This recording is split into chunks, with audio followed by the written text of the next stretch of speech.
Olá, graça e paz, tudo bem, meu amado irmão, minha amada irmã em Cristo Jesus?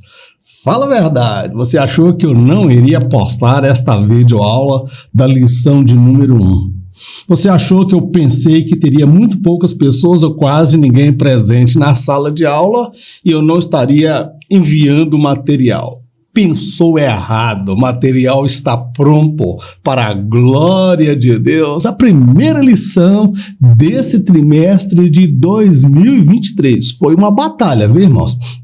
Natal, família viajando, almoço com os familiares e trabalho se acumulando, não foi fácil. Mas Deus nos deu vitória e estamos aqui comunicando com você este estudo da palavra do nosso Deus. Nesse primeiro trimestre de 2023, o tema proposto pela CPAD é Aviva a tua obra, o chamado das Escrituras ao quebrantamento e ao poder de Deus. Amém, querido? A chamada de Deus para nós nos voltarmos para o Senhor, buscarmos um avivamento coletivo e individual. Amém, meu querido? E o tema desta primeira lição é o avivamento espiritual. A leitura bíblica encontra-se no livro de 2 Crônicas, capítulo 7, versos 12 a 15, e no livro do profeta Ageu, capítulo 2, versos 8 e 9. E o Senhor apareceu de noite a Salomão e disse-lhe: ouvi a tua oração e escolhi para mim este lugar para a casa de sacrifício. Se eu cerrar os céus e não houver chuva, ou se ordenar aos gafanhotos que consumam a terra, ou se enviar a peste entre o meu povo, e se o meu povo, que se chama pelo meu nome, se humilhar e orar, e buscar a minha face, e se converter dos seus maus caminhos, então eu ouvirei dos céus, e perdoarei os seus pecados, e sararei a sua terra. Agora estarão abertos os meus olhos e atento os meus ouvidos à oração deste lugar. Segundo a palavra que concertei convosco, quando saístes do Egito e o meu espírito habitava no meio de vós, não temais, porque assim diz o Senhor dos Exércitos. Ainda uma vez, daqui a pouco, e farei tremer os céus e a terra, e o mar e a terra seca, e farei tremer todas as nações, e virá o desejado de todas as nações. E encherei esta casa de glória, diz o Senhor dos Exércitos, minha é a prata, e meu é o ouro. Disse o Senhor dos Exércitos: a glória desta última casa será maior do que a da primeira, diz o Senhor dos Exércitos, e neste lugar darei a paz, diz o Senhor dos Exércitos.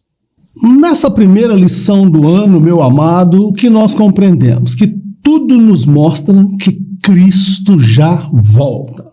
Porém, mais do que nunca, a igreja precisa buscar um avivamento, seja esse de caráter coletivo ou individual. Esta busca pelo avivamento, irmãos, ela tem duas naturezas. Ela é de caráter coletivo, que diz respeito à igreja enquanto coletividade, mas ela também é uma busca de caráter individual, porque cada crente é responsável pela sua espiritualidade, por manter a tocha acesa e ter o azeite na candeia, na botija. Sabe por quê? Porque muito em breve o noivo virá para buscar a sua noiva. Então nós vamos compreender a importância do avivamento, seja uma busca coletiva ou seja individual, de modo que você vai compreender que somente você é responsável pelo avivamento em sua vida. O que é avivamento espiritual? É uma boa pergunta.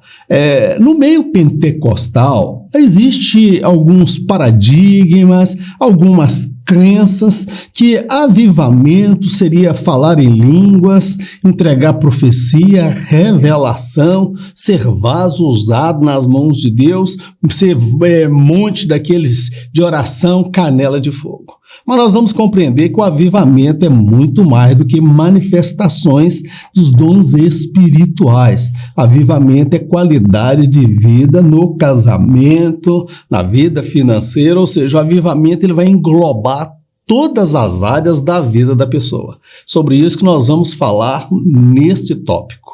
Avivamento espiritual. Na verdade, o que é?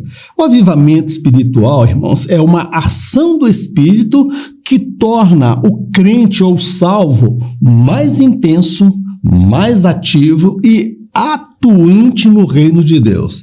Esta ação do Espírito vai impactar todas as esferas da vida do crente, sejam estas internas ou externas. Então, o avivamento é algo que somente o Espírito Santo pode operar, tá certo, meu querido? Então, o avivamento, ele vai tornar o crente o quê? Mais intenso na palavra, mais intenso na oração, mais intenso no jejum, mais intenso com a sua vida espiritual, mais ativo, mais produtivo, fervoroso e atuante no reino de Deus.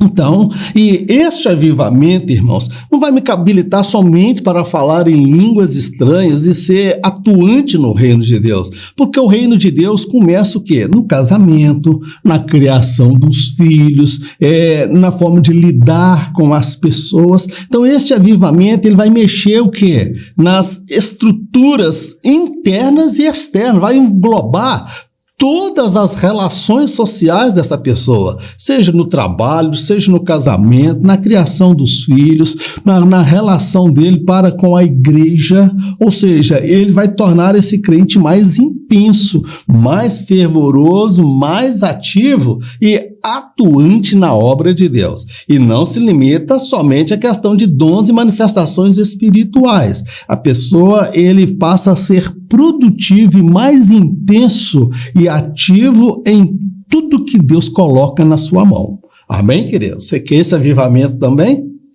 Tem muito casamento aí precisando de um avivamento, viu, meu irmão? Vamos lá. A pré-condição para o avivamento. A história dos avivamentos, irmãos, nos mostra que esta ação do Espírito, ela pode ser o quê? Provocada. Então, você entenda uma coisa, ela é uma ação do Espírito, mas, todavia, ela pode ser provocada. E quando isto se dá, quando um povo ou uma pessoa se volta para Deus e o busca com intensidade. A história dos avivamentos, irmãos, ela mostra uma coisa, que para haver um avivamento é necessário que pessoas estejam clamando, pessoas que estejam buscando a face do Senhor de forma intensa, tá certo, querido? Então, a história dos avivamentos, avivamento na Rua Azusa, avivamento na Inglaterra, no dia do Pentecostes, o que os discípulos estavam fazendo ali, meu irmão? Foram vários dias, aproximadamente 10 dias, que eles ficaram em oração, estudo da palavra e perseverando, ou seja, ele foi provocado. Uma das pré-condições para o avivamento, irmãos, é que haja joelhos dobrados, corações quebrantados e pessoas se voltando para Deus. E Deus, ele está atento para ouvir o clamor de uma igreja, o clamor de uma nação ou um clamor individual de uma pessoa. De repente você fala, minha igreja não ora, minha igreja não santifica, a minha igreja não jejua, a minha igreja não clama por avivamento.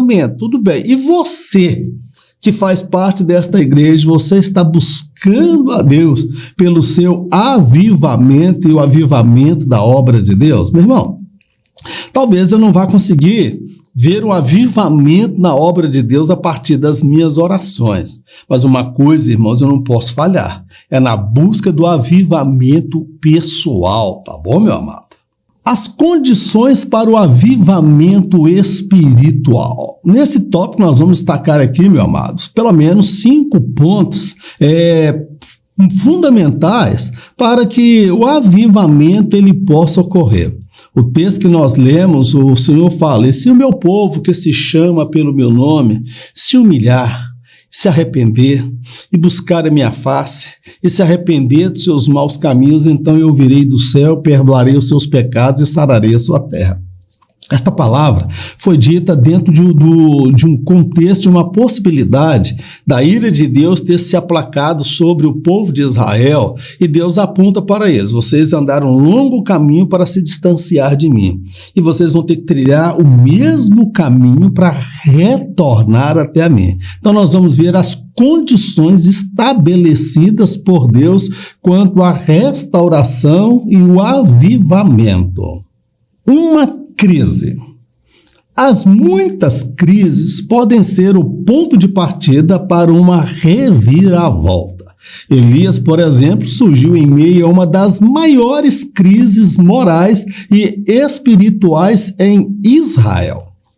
Uma das condições para que possa haver um avivamento, conforme no texto que nós lemos, é uma crise. Então nós vemos aí que as crises, elas podem gerar aí resultados. Por exemplo, pessoas que diante da crise vão querer se matar, vão querer suicidar, vão querer tirar a própria vida, quando o mundo parece que desaba na sua cabeça, a realidade dela muda. Esta pessoa, ela talvez algumas perdem a força para viver, mas há outras que no meio das crises, ela consegue dar uma reviravolta, ela se volta para Deus de todo o seu coração. Nós vamos ver que Elias, ele surge em Israel a partir de uma crise, terrível crise de inversão de valores, uma crise moral, uma crise ética, uma crise eclesiástica e uma crise moral muito grande, tá bom, meu amado? E nós vemos que Deus usou o profeta Elias naquelas 10 tribos que se desviaram. Depois Deus usou o profeta Eliseu com sinais e prodígios. Então as crises, elas podem ser o ponto de partida para buscar ao Senhor, clamar a Deus e haver uma reviravolta. Humilhação diante de Deus. O rei de Nínive, eu destaco aqui, ele se humilhou diante de Deus. Antes de dar ordens ao povo, ele deu o exemplo a todos. Apesar de ser rei, ele se viu na condição de mísero pecador diante de Deus. Outra condição para o avivamento, irmãos, é a humilhação. É a pessoa colocar a boca no pó, a pessoa se humilhar diante de Deus. Nesse sentido aqui eu vejo o rei de Nínive. O rei de Nínive, quando a mensagem do juízo chegou até ele, ele não somente creu, ele rasgou as suas vestes, desceu do trono, ficou sobre pó e cinza, isso era sinal de humilhação. Então ali, antes dele querer exigir das pessoas que elas se humilhassem, jejuassem, se humilhassem, ele foi o exemplo, meu amado. Então, para com aquele negócio: na minha igreja ninguém ora, na igreja ninguém jejua, na minha igreja não tem isso. Irmão, antes da gente querer apontar, criticar, vamos ser o exemplo, vamos ser o referencial.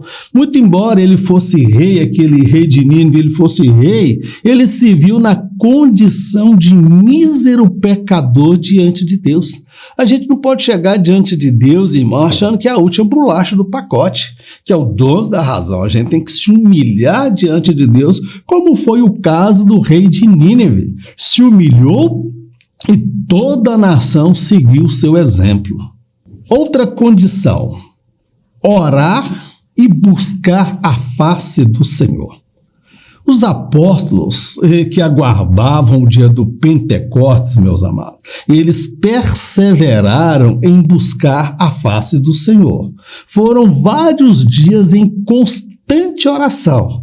Até que no dia de Pentecostes, meu amado, o Espírito Santo foi derramado sobre todos. Amém, querido? Eu faço aqui uma colocação que no dia do Pentecostes, meu irmão, tinham quase 120 pessoas.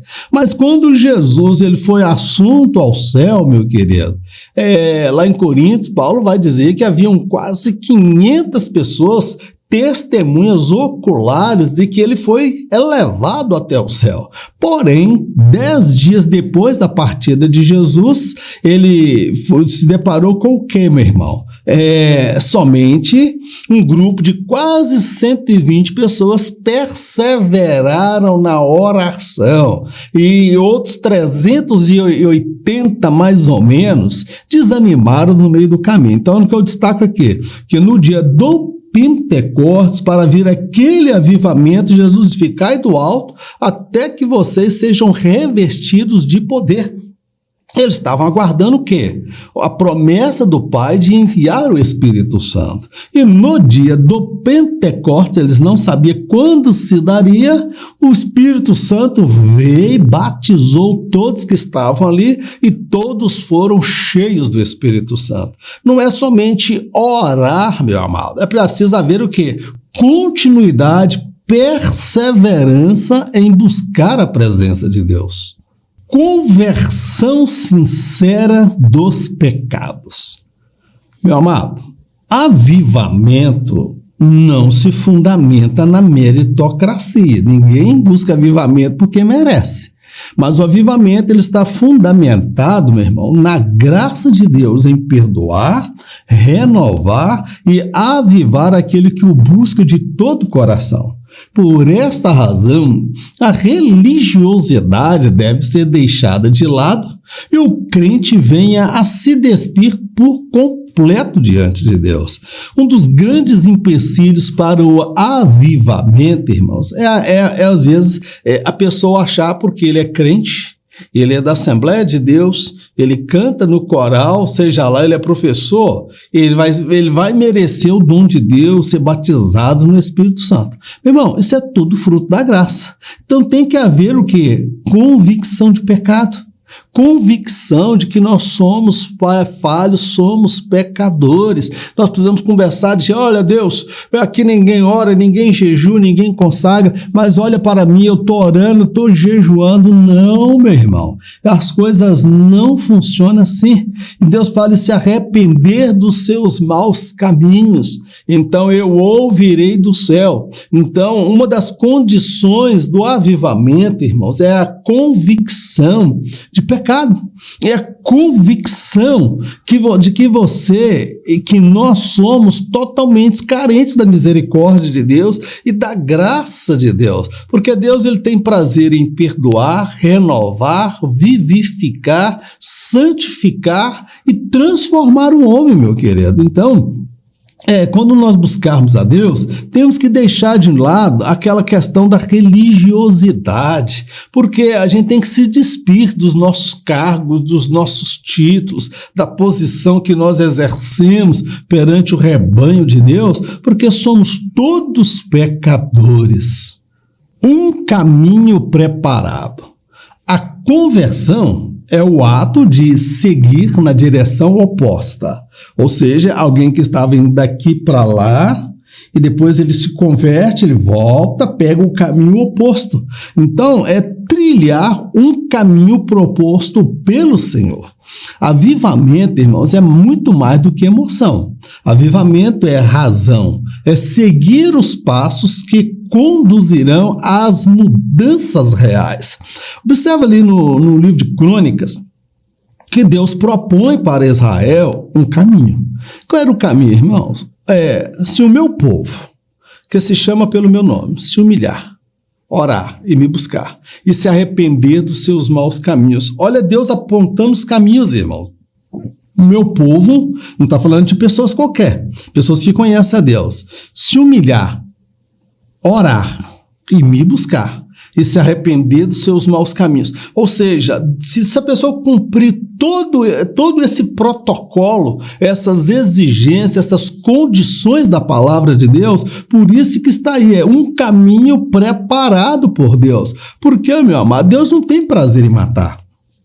Deus tem prazer em perdoar. E quando o homem se arrepende, o homem trilha o caminho para buscar a reconciliação com Deus, meu irmão. Deus tem prazer, igual aquele pai e o filho pródigo. Antes que o filho tomasse a decisão de voltar, o pai já estava lá todos os dias esperando a chegada do filho. Assim é o nosso Deus. Há um caminho proposto para Deus. Talvez o dia a dia e os compromissos, nós acabamos nos envolvendo com tanta coisa e perdemos muito daquilo que nós temos de comunhão com o Senhor, o comodismo. Aí a gente acaba, quando se dá conta, a gente já não tem mais quase que a graça de Deus na nossa vida, meu irmão. Dessa vida louca que nós vivemos, às vezes a gente não tira nem tempo para orar, consagrar e jejuar, buscar a face de Deus. Eu falo por mim mesmo, tá, meu amado? Que Deus tenha misericórdia da minha vida. Que esse ano de 2023 seja um ano de mudança, de transformação, a começar pela minha vida. A necessidade de um avivamento espiritual. Meu querido, às vezes a gente se acomoda muito. Às vezes a gente relaxa na fé, quando a gente pensa que não, a gente está tão morto, a gente está mais murcho do que maracujá no fundo de gaveta. Então nós precisamos urgentemente, enquanto instituição, enquanto igreja, enquanto cidadão do céu, buscar de Deus um avivamento espiritual. A situação espiritual de Judá. Muitos profetas advertiram Israel quanto aos perigos da idolatria e o desprezo para com o Senhor. Como não lhes deram ouvidos, o povo foi levado cativo a terras pagãs. Por conta dos seus pecados, haveria um tempo onde os gentios subjugariam a Israel. Nós acabamos de estudar aí no livro do Ezequiel acerca de Israel e os tempos dos gentios. Nós estudamos ali a condição espiritual de Judá. Judá, no livro do profeta Ageu que nós lemos aqui, meu amado, aquele povo, meu amado, eles não deram crédito a Deus. Deus usou os profetas, o advertiu contra 2 pecados. Primeiro, era a idolatria, e segundo, o desprezo que eles estavam demonstrando para com Deus. Este segundo é pior ainda do que o primeiro, desprezar a Deus, desdenhar, deixar Deus em segundo, terceiro e último plano, não dar a Ele a honra devida, a glória devida e o louvor devido. E como eles não deram ouvidos, persistir no caminho das injustiças sociais, da idolatria e o desprezo para com Deus. Então eles foram levados cativos para terras pagãs, que começou ali, por exemplo, na Síria. As 10 tribos foram para lá e depois para a Babilônia, que eles foram dispersos para o mundo inteiro. E este castigo imposto por Deus, irmãos, da saída da glória de Deus até o retorno da glória de Deus no profeta Ezequiel, quando vai retornar, vai se dar lá no milênio. Houve um intervalo de tempo aí de quase 2.600 anos, quase 3.000 anos na verdade. E este tempo ele é definido como os tempos dos gentios. Era o período em que Israel seria subjugado pelas nações pagãs. Deus usa Ciro para libertar o povo do cativeiro. Olha que ironia.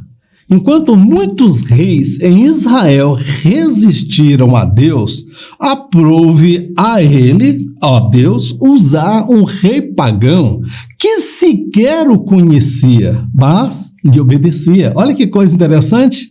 Se os justos se calarem, Deus usará até mesmo as mulas para falarem. Certa feita Jesus diz, olha, vocês dizem que são filhos de Abraão, mas Deus, se quiser, ele faz até dessas pedras aqui filho de Abraão. Se vocês se calarem, até as pedras clamarão. Olha que ironia. Os reis de Israel, irmãos, nós vemos do reino do sul, nenhum rei prestou, todos os reis foram maus. Lá no reino do sul, Judá e Benjamim, um reino de Judá, havia intercalado, às vezes era um rei justo, depois vinha um rei ímpio, depois vinha um rei justo, depois vinha um rei ímpio. Então uns eram bons e outros eram maus, tá certo? E Deus, irmãos, foi usar um rei pagão. Cuidado quando você se refere a alguém que não professa a mesma fé que a sua, ou a mesma fé que nós. Talvez eles não tenham conhecimento e a revelação de Deus, mas o pouco que eles têm, eles obedecem a Deus dentro da luz que eles receberam. Muitos reis em Israel resistiram a Deus, desprezaram a Deus, se envolvendo com a idolatria, buscando os falsos deuses e os falsos profetas. E o que Deus faz? Deus vai usar um rei pagão, irmãos, um rei que não conhecia Deus, um rei que não tinha entendimento de quem era o Senhor. Mas esta ausência de conhecimento não é sinônimo de rebelião, porque ele obedeceu lá no livro do profeta Isaías, que alguns teólogos compreendem, estudiosos, que essa profecia foi dita 100 anos, irmãos, antes do rei Ciro nascer. Eu irei adiante de ti, endireitarei os caminhos tortuosos, despedaçarei as portas de bronze, quebrarei as trancas de ferro e te darei os tesouros escondidos e as riquezas encobertas que tu não sabes. Olha que coisa, Deus, amado, usou ali. Então, cuidado, irmão. Às vezes a pessoa está na igreja, Deus colocou ali para ele ser canal de bênção, para você ser um professor abençoado, você se empenhar, se dedicar. Mas quando não há empenho, dedicação naquilo que se propõe fazer para Deus, cuidado.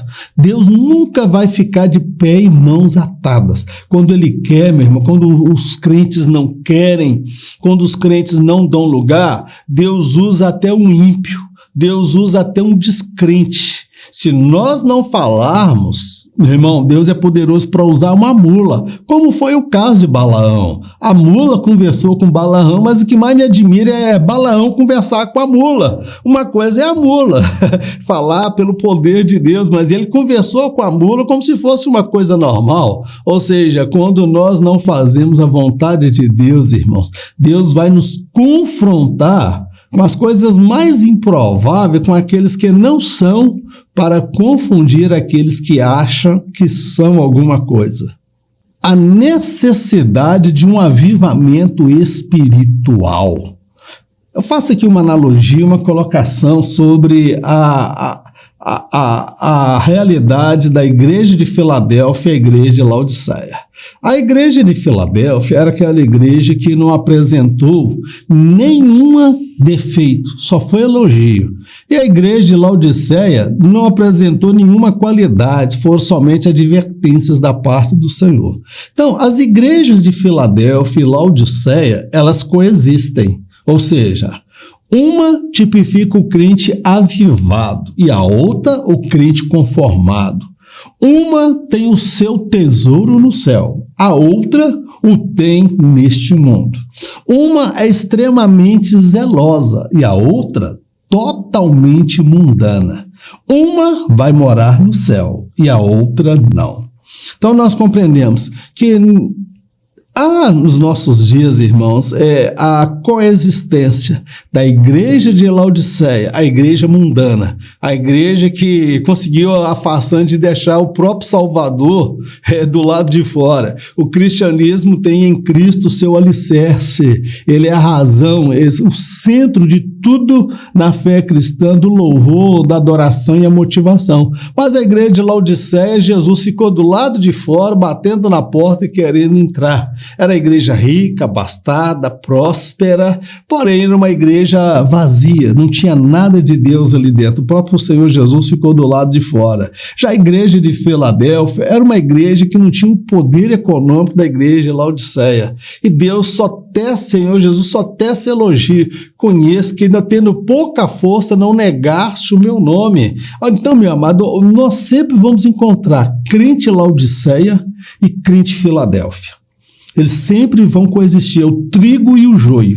E nesses últimos dias que antecedem a volta do Senhor, meu irmão, nós precisamos de um avivamento individual. O importante é o coletivo, tá certo? Precisamos de um coletivo, mas nós não podemos abrir mão do avivamento pessoal, tá bem? Porque a igreja de Filadélfia e a igreja de Laodiceia, elas reúnem no mesmo espaço. A diferença é que a igreja de Filadélfia, o tesouro dela está lá no céu. A igreja de Laodiceia, o tesouro dela está nesta vida. A igreja de Filadélfia é extremamente zelosa pelas coisas do Senhor. Os crentes de Laodiceia, eles são relaxados, relapsos, são crentes nominais, tá certo, querido?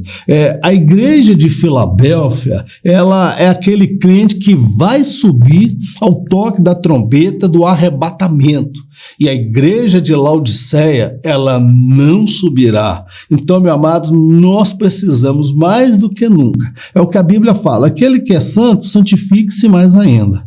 E aquele que é sujo, que se suje mais ainda. Então, meu amado, se você fez a escolha de morar no céu, busque a Deus, busque o seu avivamento, se renove a sua aliança com o Senhor e faça parte da igreja de Filadélfia, porque a igreja de Laodiceia, Jesus ficou do lado de fora. Eis que eu estou à porta e bato, me deixaram aqui do lado de fora. E Jesus não arromba a porta de ninguém. Jesus não traz avivamento para quem não quer, meu irmão. O avivamento é para aquele que busca, é aquele que se empenha em ser sincero diante de Deus. Meu irmão, encerramos aqui esta primeira lição desse ano de 2023. Feliz ano novo para você. Um ano próspero, abençoado. Eu conto com o seu apoio, conto com a sua oração, conto com a sua ajuda também, com recursos para prosseguirmos nesse projeto. Vamos orar? Senhor, nós te agradecemos por mais esse estudo da tua palavra. A ti toda honra, toda glória, todo louvor e toda adoração. Ensina-nos, ó Pai, a ser a igreja de Filadélfia no meio da igreja de Laodiceia. Ensina-nos a sermos fervorosos, avivados, santificados, nós e a nossa casa. Traz um avivamento para a tua igreja brasileira, meu Pai. Traz um avivamento para o dia do teu povo. Meu Deus, ensina-nos a trilhar o caminho proposto, o caminho do arrependimento, o caminho da humilhação, o caminho de buscar a tua face, o caminho de se humilhar diante do Senhor. Aviva a nossa fé, renova, Senhor, os nossos corações.